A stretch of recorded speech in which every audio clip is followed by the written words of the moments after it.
Qui ira en finale de cette CAN 2025 du côté du Maroc. Dans cette vidéo, je te donne mon pronostic par rapport à ces demi-finales entre le Sénégal et l'Égypte et le Nigeria et le Maroc. C'est un gros casting autour de ces demi-finales. Les 4 meilleures nations dans cette CAN sont bel et bien représentées. On aurait peut-être pu voir la Côte d'Ivoire à la place de l'Égypte s'il ne s'était pas sabordé dans le match de quart de finale. Mais c'est l'Égypte qui est bien évidemment représentée. L'Égypte qui est un monument sur le continent.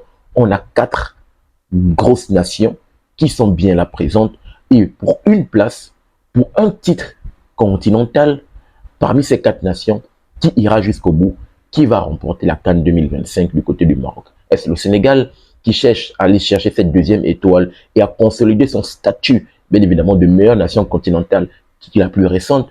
Est-ce l'Égypte qui court avec Mohamed Salah depuis longtemps, lui qui est en général son couronne, et peut-être cette CAN va permettre de lui donner, ajouter encore un peu plus de crédit sur son background du côté de cette équipe égyptienne. Et là, on va peut-être parler d'une 8e étoile, ou du moins cette équipe des Lions de l'Atlas depuis longtemps quand même. Je tiens à rappeler que depuis peut-être 78, dans les années 70 là-bas, que le Maroc avait remporté sa première étoile. Le Maroc qui a cœur bien sûr de consolider son statut, bien évidemment, de première nation continentale au classement FIFA, ou du moins cette équipe des Super Eagles du Nigeria qui est toujours présente dans le podium. Ils sont là, ils sont présents, ils ont à cœur peut-être d'aller chercher quoi? Une 4e, une 5e étoile pour cette équipe des Super Eagles.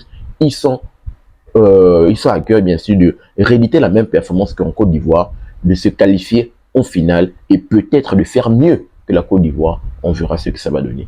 Qui ira en finale de cette CAN 2025? Qui va remporter le Saint Graal? Dans cette vidéo, je te donne mon pronostic par rapport à ces deux rencontres. J'aimerais avoir le tien, mais tout se passe dans la rubrique commentaires pour qu'on essaie d'en discuter autour du football africain qu'on aime et qu'on adore.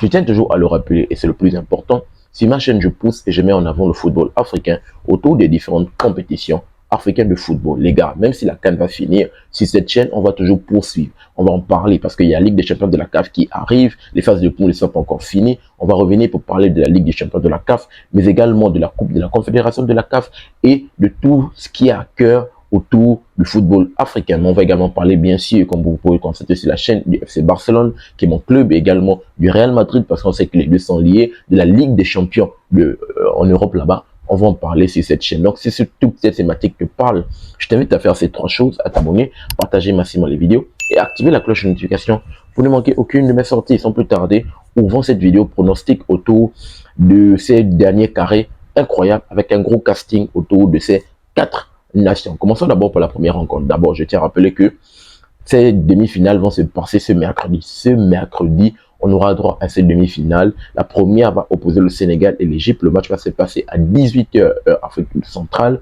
et la deuxième à 21h heure Afrique centrale entre les Lions de la classe du Maroc, pays hôte, face à cette équipe des Super Eagles du Nigeria. Commençons d'abord par la rencontre entre le Sénégal et l'Égypte. Il faut le dire, c'est le remake. C'est le remake pour la finale de la CAN du côté du Cameroun en 2021-2022, où le Sénégal avait remporté sa première étoile. C'est un gros remake. Est-ce que l'Égypte va se venger de cette équipe sénégalaise ou est-ce que le Sénégal va toujours consolider et va toujours battre cette équipe égyptienne? On avait assisté à un match palpitant entre ces deux grosses nations. Je m'attends également à un match plutôt fermé de la part des deux équipes, sincèrement. Je vois une équipe du Sénégal quand même, depuis le début de la compétition, une équipe du Sénégal assez belle, une équipe du Sénégal qui propose un football intéressant, avec une défense également assez solide, avec un milieu de terrain de temps en temps qui peut être, Pape Thiaw, de fois il peut venir à 2, avec un double pivot. C'est comme ça qu'il a commencé la compétition avec Pape Gueye et Idrissa Gana Gueye. Et après, il s'est un peu réadapté. Il a introduit un troisième. Ça peut être Habib Diarra, ou Lamine Camara, ou Pape Matassa, ou le Pape Gueye. Donc, de temps en temps, il associait un troisième milieu avec les deux de base qui étaient là présents depuis le début de la CAN. Il faut le dire, à 3, deux fois ça marchait, mais à 3, deux fois également c'était un peu plus compliqué. Donc on est une équipe du Sénégal, en tout cas sur le plan offensif, de temps en temps, surtout dans certains matchs, il pêche, il manque d'efficacité offensive, même si on a un Nicolas Jackson qui était hat-trick, qui était diabolique. Bien sûr, dans le match, je pense que le match d'ouverture du Sénégal face à Botswana de mémoire, où il a inscrit un doublé, il aurait pu sortir de ce match peut-être avec un triplé ou un quadruplé. Donc, on a une équipe du Sénégal qui a de fortes individualités. On a une équipe du Sénégal qui est, bien évidemment, qui manque efficacement deux fois de temps en temps sur le plan offensif, mais qui peut quand même reposer sur beaucoup d'acquis, une équipe qui est quand même très solide et qui peut arriver à faire mal. Et c'est comme ça qu'elle a déjoué cette équipe d'ailleurs des Aigles du Mali. De l'autre côté, il y a une équipe des Pharaons égyptiens qui arrive à capitaliser. Ce que j'ai vraiment apprécié de cette équipe des Pharaons égyptiens, surtout dans le match face à la Côte d'Ivoire, c'est parce que lorsqu'ils ont 100% de réussite en leur faveur, ils peuvent être l'équipe piège réellement qui te fait mal. Parce que c'est une équipe, bien évidemment, qui repose également sur la solidité défensive. Ils savent comment gagner une canne. Ils savent comment le faire. Donc, ils reposent sur la solidité défensive et ils ont, sur le front de l'attaque, trois individualités fortes. Omar Marmouche, Mohamed Salah et le petit Imam Achour. Donc, ils ont des individualités fortes et lorsque ces individualités sur le plan offensif sont très en forme, normalement, c'est une équipe qui est redoutable, une équipe qui est capable de battre quelles que soient les nations qu'elles vont rencontrer. Normalement, elle est capable de climatiser lorsqu'ils ont de la réussite sur le plan offensif. Parce que, bien évidemment, derrière, ça bétonne, ça cadenasse, c'est vraiment du très lourd. C'est du très lourd, bien évidemment. Donc, je m'attends à un match plutôt fermé de la part de ces deux équipes. Je m'attends même à un match, soit l'une des deux essaie de climatiser au bout du temps réglementaire, voire même dans les prolongations, peut-être avec la fatigue de la part de l'une des deux, ou du moins un match, une décision qui va se jouer dans une séance de tir au but. Mais est-ce que ça va toujours pencher en faveur du Sénégal, comme ils ont pu le faire du côté du Cameroun, ou ça va pencher en faveur de cette équipe égyptienne avec un Chanaoui qui est exceptionnel, bien évidemment, dans ses cages. Donc, rapidement, pour arriver à mon pronostic par rapport à ce match, comme je le disais tantôt, je m'attends à un match fermé. Donc, si ça se joue au temps réglementaire, je m'attends pas beaucoup, je m'attends à une victoire 1-0. Je partirais plutôt sur sincèrement, normalement c'est du 50-50. C'est du 50-50, même si je peux donner quand même un léger avantage à cette équipe du Sénégal, au vu des performances quand même dans cette CAN. Un léger avantage, c'est très serré, peut-être 51% pour le Sénégal, contre 49% pour cette équipe de l'Égypte. Même si sincèrement, je ne sais pas pourquoi, mais je vois un monde qui est différent. Je vois bizarrement cette équipe de l'Égypte. Je ne sais pas pourquoi. Je vois l'Égypte arriver à le faire. Je vois l'Égypte arriver à le faire. Je vois l'Égypte climatiser cette équipe du Sénégal au bout d'une séance de tir au but. Je vois El Chanaoui dans une séance de tir au but incroyable. Je vois Mohamed Salah qui prend sa revanche face au Sénégal, lui qui n'avait pas tiré le tir au but parce qu'il voulait tirer le 5e tir au but, mais vu que le Sénégal avait déjà fait le plein, ils ont pu l'emporter. Je vois une séance de tir au but dans ce match, un 0 but partout au bout du temps réglementaire, voire prolongation, tir au but, et je vois Mohamed Salah, bien évidemment, qui arrive avec El Chanaoui dans les cages, qui arrive, je vois une équipe de l'Égypte passer. Je vois bizarrement, je ne sais pas pourquoi, mais je vois l'Égypte capable de climatiser cette équipe du Sénégal. Je vois une équipe de l'Égypte capable de prendre la revanche. Parce que je pense que c'est une équipe de l'Égypte qui a beaucoup de vices, qui est capable de faire des choses intéressantes. Elle est capable normalement de climatiser cette équipe du Sénégal. Par contre, si ça se joue dans le temps réglementaire, je vois cette équipe du Sénégal arriver à l'emporter sur un score de 1-0. 1-0, je vois le Sénégal arriver à le faire et bétonner juste après derrière. Je pense qu'ils sont capables, avec ces individualités, s'ils ont de la réussite, je pense qu'ils peuvent vraiment faire mal à cette équipe du Sénégal. Donc, je partirais normalement sur du 50-50, même si je vois quand même un avantage conséquent pour cette équipe du Sénégal, 51 contre 49. Mais bizarrement, je ne vois pas. J'ai quelque chose qui me dit que l'Égypte est capable de peut-être climatiser le Sénégal et de se venger. Et peut-être ça peut être la bonne pour Mohamed Salah. Voici mon pronostic par rapport à cette rencontre. Donne-moi le tien dans les commentaires pour qu'on essaie d'en discuter. Deuxième rencontre, à 21h pétanque, heure Afrique centrale. Les Lions de l'Atlas du Maroc affrontent les Super Eagles du Nigeria. Incroyable cette rencontre. Incroyable cette rencontre. Il faut le dire, c'est peut-être les deux meilleures nations actuellement. En tout cas, l'une des deux meilleures nations dans cette CAN. Surtout plus pour le Nigeria. Le Nigeria est incroyable. Le Nigeria, c'est quoi? C'est 4 matchs réalisés jusqu'à présent, non, 5. 5 matchs réalisés, 3 phases de poule, 8e quart. 5 matchs, 5 finales, 5 victoires. Aucune nation n'a fait mieux que le Nigeria. 5 matchs, 5 victoires, c'est 14 buts marqués, 4 buts encaissés, c'est incroyable, la meilleure attaque. L'armada offensive autour de cette équipe nigérienne, elle est monstrueuse, elle est effrayante autour de Akor Adams, Victor Osimhen, et puis Ademola Lookman, ils sont très en feu. Mais de l'autre côté, également une adversité forte avec des individualités fortes, c'est un côté droit en forme, Hakimi et Brahim Diaz qui sont là présents. Donc je m'attends à un match plutôt ouvert. Pas fermé, non. Je m'attends à un match plutôt ouvert où les deux équipes vont se créer énormément d'occasions. Mais je m'attends également à un match plutôt tactique. Je vois vraiment un match tactique. Walid Regragui me l'a montré dans la rencontre face à cette équipe du Cameroun parce que tactiquement, j'ai trouvé un Walid Regragui prêt.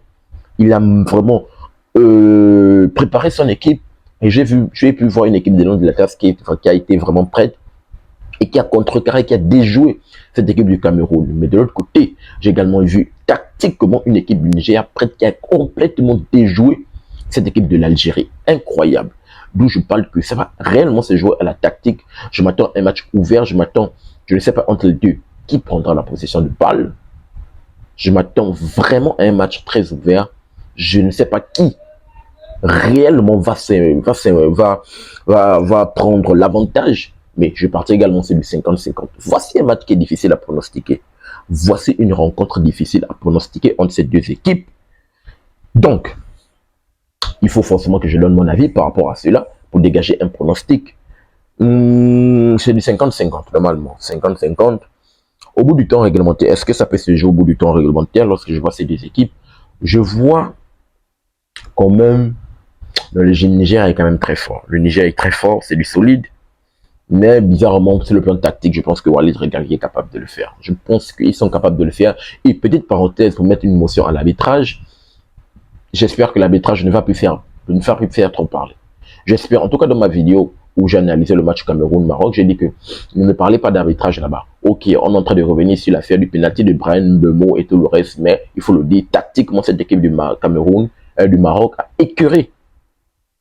Que ça soit dans le jeu et tout le reste, elle a complètement bousillé cette équipe du Cameroun. Donc, ne parlons pas d'arbitrage là. Je pense que c'est quand même l'un des seuls matchs sur lequel on ne va pas taper du poing ou du doigt à cette équipe du Maroc par rapport à l'arbitrage. Maintenant, dans ce match, j'espère que l'arbitre qui sera désigné par la CAF ne viendra pas bousiller la rencontre parce qu'on veut un match neutre, on veut un match tranquille entre les deux. On veut un affrontement entre ces deux grosses nations. D'ailleurs, ce sont deux grosses nations. Donc, en termes de beaucoup parler là, s'il y a beaucoup de polémiques là, ils sont capables, bien évidemment, de venir complètement tout bousiller. Mais bizarrement, je peux donner un léger avantage à cette équipe du Maroc. 51% de chance pour que le Maroc arrive à le faire, contre 49% pour le Niger, même si ce que j'ai dit là, ça peut être absurde. Je donne un léger avantage pour le Maroc. Pourquoi? Parce que je pense que tactiquement, Walid Regragui est capable de venir à bout de Emers Faye. Il est capable, Eric Sekouchel plutôt. Il est capable de venir à bout, tactiquement. Il est capable de déjouer cette équipe du Nigeria. Mais sincèrement, en termes d'individualité, sachant que de l'autre côté, parce que le Maroc, lorsque j'essaie de checker, c'est juste un seul but encaissé, c'est quand même du très lourd. C'est du très lourd avec la faiblesse. Ils ont une faiblesse dans la défense. Massina qui fait énormément d'erreurs. S'ils arrivent à trouver, à jouer du côté de Massina, Victor Osimhen arrive à laisser Aguerd, il va du côté de Massina, je pense que le Nigeria est capable de s'imposer au bout du temps réglementaire, voire prolongation. Ils sont capables de le faire. Par contre, si la séance se tire au but, je vois Yacine Bounou arriver à le faire. Si elle se tire au but, Yacine Bounou peut le faire. C'est une individualité forte, bien sûr, dans cette séance. Même si Nouabali également, il est très fort. Mais je vois Yacine Bounou donner la victoire à cette équipe des Lions de la classe. Mais au bout du temps réglementaire, le Niger est capable de le faire. Tactiquement, je pense que c'est ce match qui va se jouer. C'est un match hyper difficile. C'est vraiment un match hautement difficile. Donc, rapidement, voici mon pronostic et ce que je voulais partager avec vous dans cette vidéo. Je vous précise que j'ai deux autres vidéos que je vais faire dans lesquelles je vais rentrer en profondeur pour analyser les deux rencontres. Sénégal, Égypte et Maroc, Nigeria. Je vais rentrer en profondeur, je vais analyser les forces en présence, les joueurs clés. Bien évidemment, on va également voir l'historique des confrontations entre les deux. On va voir bien évidemment la forme dans cette CAN entre les deux équipes. On va également voir les points forts, les points faibles des deux équipes. On va rentrer en profondeur pour voir l'analyse tactique des différents entraîneurs. Ça va être de grosses vidéos, bien sûr, autour de cette rencontre. Donc, les gars, accrochez-vous, activez la cloche de notification parce que sur cette chaîne, on pousse également en avant le football africain. Donnez-moi votre retour dans les commentaires par rapport aux différents pronostics que je viens d'évoquer. Si vous avez des avis divergents par rapport aux miens, je vous attends dans la rubrique commentaires pour qu'on essaie d'en discuter autour du football africain qu'on aime et qu'on adore. N'oubliez pas de vous abonner, de liker, mais surtout, activez la cloche de notification pour ne manquer aucune de mes sorties. Peace. À très bientôt les gars.